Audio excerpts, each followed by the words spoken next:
Olá, estudantes do primeiro ano do ensino médio. Eu sou o professor André e estamos de volta para dar continuidade aos nossos estudos do componente curricular Artes. Hoje a gente tem um tema que é para a gente poder ampliar aí as nossas imaginações de como a gente pode criar aí nessa contemporaneidade, nesse momento atual que a gente vive. O tema da nossa aula de hoje é dança-teatro. Você já ouviu falar disso? O que é isso? Dança-teatro?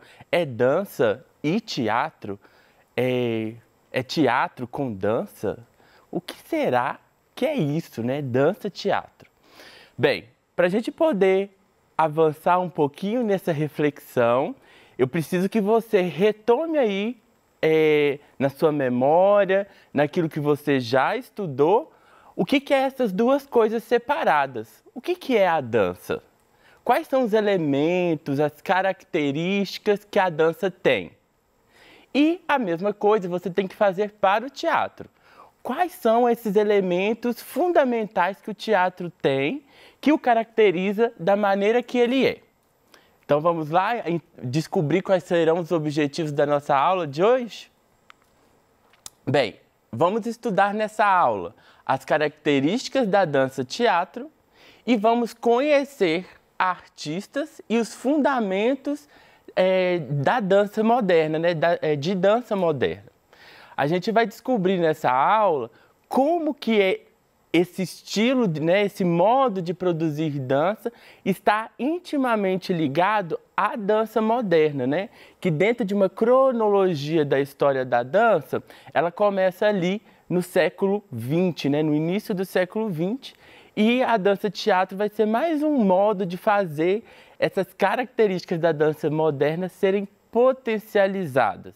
E a gente vai descobrir isso a partir de alguns artistas que disseminaram isso. Bem, antes da gente descobrir, né, quais foram os objetivos, eu pedi vocês para retomar aí os principais elementos, as características da dança e do teatro, para que a gente possa entender elas juntas agora. Bem, talvez você está pensando assim, professor, na dança-teatro o bailarino vai dar um texto, talvez? Ou o ator vai ter algum momento que ele vai dançar? Será?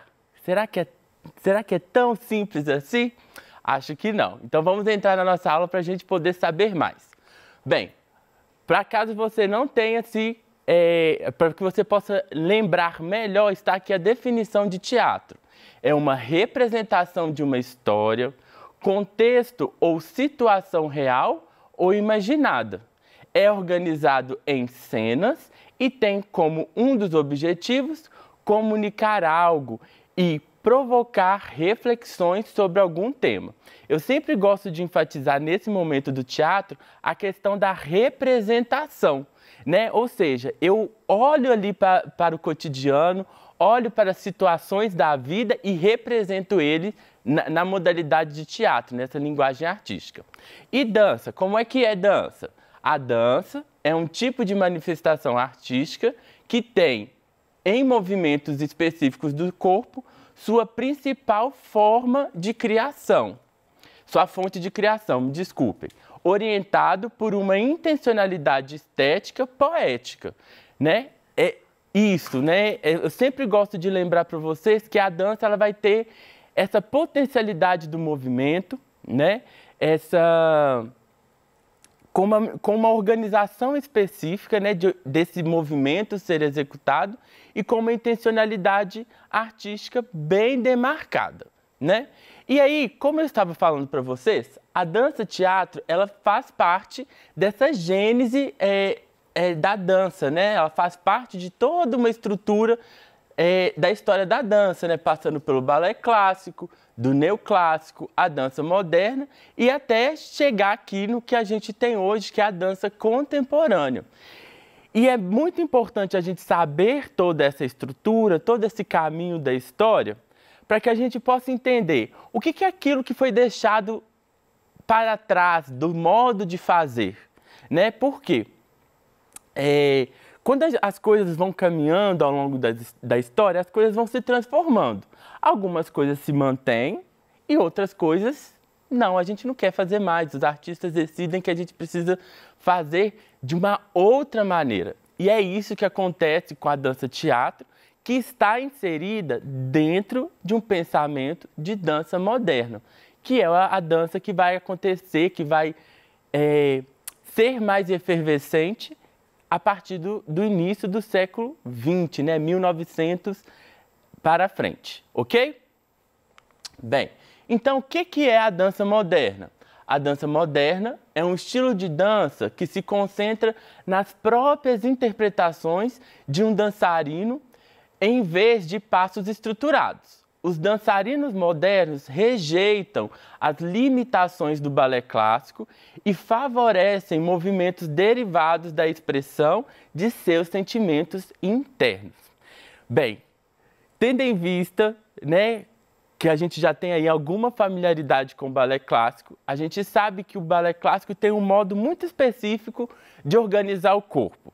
E também tem um modo muito específico de criar os seus espetáculos, onde os bailarinos tinham pouca margem para se expressar de uma maneira mais autoral, né? Ou seja, eles tinham que criar, encenar certinho aquela história, né? Então eu posso contar aqui um exemplo para vocês, que é um balé que eu gosto muito, que é o balé Gisele, que é uma lenda, né? É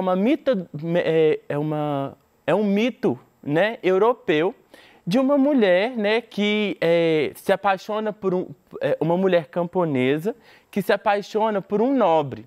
E a gente sabe que no período medieval isso não podia acontecer, né? Duas pessoas de origens muito diferentes não se relacionavam. E aí os dois se apaixonam, mas esse amor não pode se concretizar. No período romântico tinha uma idealização gostava-se desse amor que não fosse possível de se realizar, que se concretizasse, que de fato acontecesse.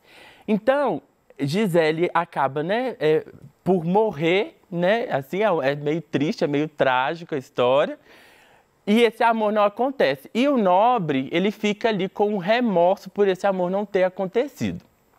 Bem, dentro dessa narrativa toda que eu acabei de contar para vocês, o bailarino ele tinha que interpretar aquela história, tinha que executar os movimentos do balé clássico que já eram todos escritos.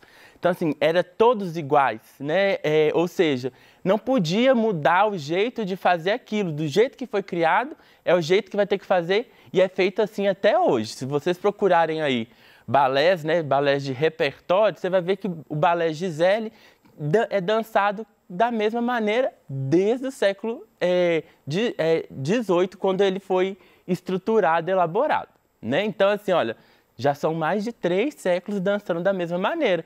E o pessoal falou assim, não, a gente não quer mais fazer dessa maneira, a gente quer ter liberdade e autonomia para expressar os sentimentos nossos da dança. Então, para isso, eu quero mais fluidez, eu quero mais liberdade para expressar os meus sentimentos.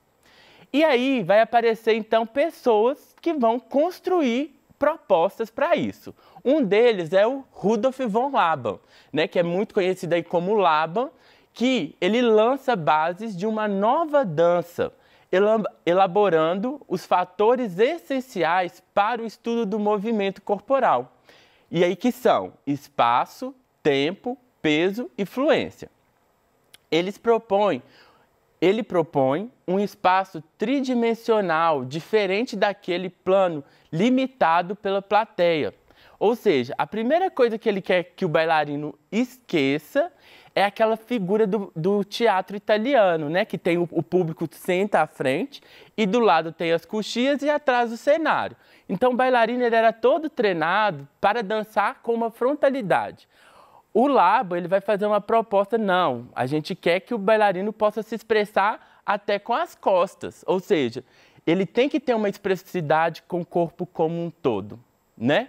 E aí, olha só, essa aqui é a kinesfera, né, onde ele fazia uma proposta para os bailarinos de experimentar como era se movimentar pensando em todos esses ângulos, né? Da frente, de trás, né, as laterais como um todo e expressando muito bem toda a potencialidade do corpo nesse movimento, né? Isso é muito interessante, isso revoluciona o modo de fazer dança, porque, como eu acabei de dizer, o balé clássico estava todo preparado para a frontalidade, né? Ou seja, eu vou me expressar sempre para alguém que está à frente. E o bailarino, às vezes, perdia um pouco dessa potencialidade de se movimentar mais, criar mais movimentos para além das estruturas do balé clássico.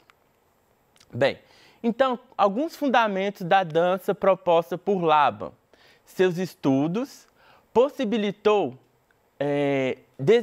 desvencilhar o movimento corporal da arte dramática, da música e das demais possibilidades de possibilidades de passos pré-estabelecidos. Laban define suas formas de ações corporais básicas que todo movimento possui. Essas formas são, por exemplo, né, recolher e espalhar.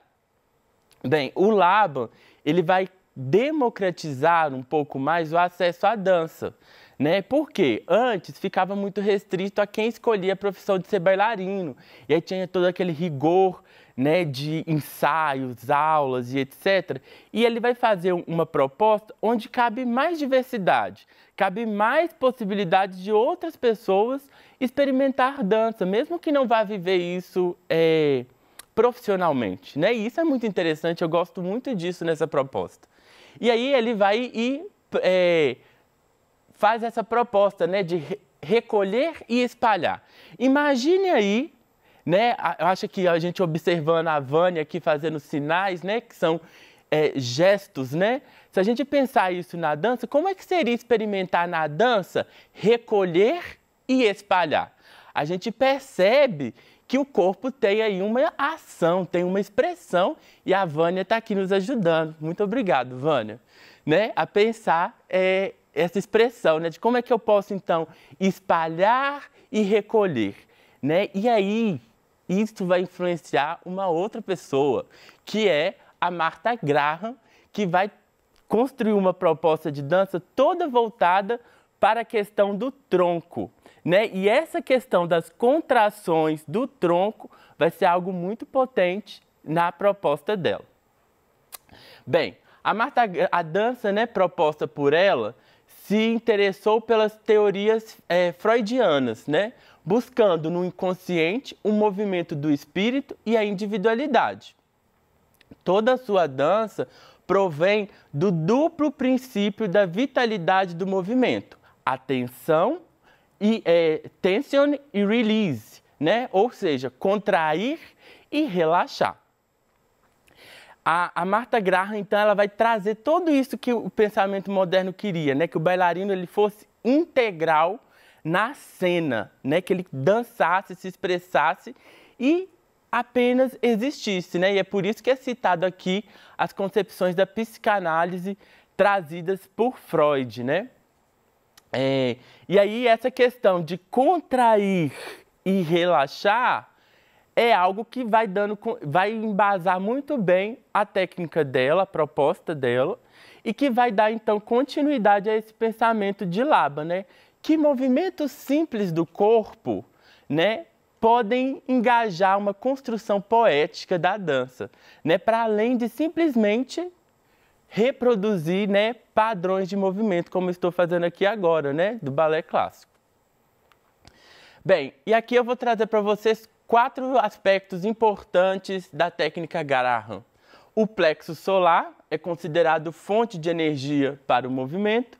No tronco, né, concentra-se as formas vitais que se irradiam para os membros.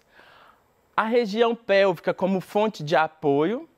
E a força do gesto acontece em função da força da emoção, né? Ou seja, a dança, né, o gesto, o movimento feito em cena, ele só vai ter potência se tiver emoção do bailarino nessa ação. E aí eu queria perguntar para vocês sabem aonde está o plexo solar? No nosso corpo, é claro, né? A gente está falando de dança, a gente está pensando em corpo. Aonde é que está esse plexo solar no nosso corpo? Bem, é essa parte aqui, ó, onde a gente tem aqui o final, né, da clavícula e temos aqui o externo, né, que junta todas as costelas. Então, é aqui que fica, né, o plexo solar. E aí é muito interessante que ela vai fazer uma proposta de dança que é de dentro para fora, né, ou seja, né, é do tronco para as extremidades. Então, diferentemente do balé clássico, que estava muito voltado para as extremidades, né, que vão estar com posturas muito bem definidas, ela vai pensar a potência do tronco. Bem, e aí outras pessoas que estudaram esse tipo de pensamento vão chegar, então, naquilo que a gente está estudando hoje, que é a dança-teatro, né? Então, Curtius, que é uma das grandes referências, né, da dança-teatro, assim, enquanto concretização das características dela, né, ele foi um pensador do mundo da dança, bailarino e coreógrafo, considerado o precursor da dança-teatro, na qual a mistura de elementos da dança, teatro, música, artes visuais, né, e aqui o teatro, né, isso é... Então, quando a gente vai pensar essa dança-teatro, ela vai estar mais localizada dentro do pensamento da dança. Por quê? Ela traz toda essa questão do engajamento do corpo e da expressão. Só que uma coisa que a dança não tinha antes é a questão da construção de personagens da mesma forma que o teatro, né? O teatro, ao construir um personagem, vai trazer para ele diversas características, né? E na dança-teatro isso é retomado por meio de uma dramaturgia, né? Ou seja, eu vou contar uma história, né, bem estruturada, né, com início, meio e fim. Então, a proposta de Curtius, né, ele defendia que a coreografia e a música deveriam evoluir juntas para dar expressão à ideia dramática no estilo e forma unificada. Assim, Us usou narrativas e técnicas de teatro para fazer o que foi chamado de dança-teatro. Us gostava de montagens com enredos e temas que abordassem questões sociológicas. E aí, esse espetáculo dele, né, The Green Table, né, ou A Mesa Verde, ele vai problematizar a questão da guerra, né, que estava ali acontecendo, onde estavam querendo dividir o mundo sem pensar nas pessoas que estavam envolvidas nisso, né? E aí temos aqui uma mesa de sinuca, que era assim, ele remeteu a isso como se a guerra fosse um jogo, né? Onde não tivesse pessoas envolvidas. E por fim, mas não menos importante, talvez a nossa maior referência de dança, teatro, é a Pina Bausch, né? Quais são as características da proposta dela? A dança-teatro de Bausch entrelaça dança e palavra. Bausch não acreditava que o gesto ou a fala possam dizer tudo. Uma contemplaria o outro, um buscaria no outro o apoio de que precisava. Ou seja, a Bausch ela é formada como bailarina, então ela estuda toda a técnica clássica, conhece também os pensamentos modernos de dança, né, como eu acabei de falar com você, né, Laban, Martha Graham e várias outras que eu não consegui dizer todos aqui para vocês. Esses são apenas alguns, né? E ela pensa assim que, olha, se a gente junta toda a expressão que o corpo pode dar, mais toda a potencialidade de construir uma narrativa, um enredo, nós poderemos construir uma forma de dança muito potente. Então, ela traz toda essa possibilidade do cotidiano para as cenas, né? E o movimento dançado ganha muita força. Então, a nossa aula de hoje a gente trabalhou, né, com a dança-teatro, essa vertente aí da dança moderna, e que é muito importante que a gente saiba, né, que por mais que sejam dois termos juntos, um se alimenta do outro, mas a dança ela está muito mais envolvida nesse tipo de produção, né? Então, eu espero que você possa continuar aprofundando os seus estudos. Se ficou alguma dúvida, consulte o seu pet e também mande sua pergunta aqui para respondermos ao vivo. Muito obrigado!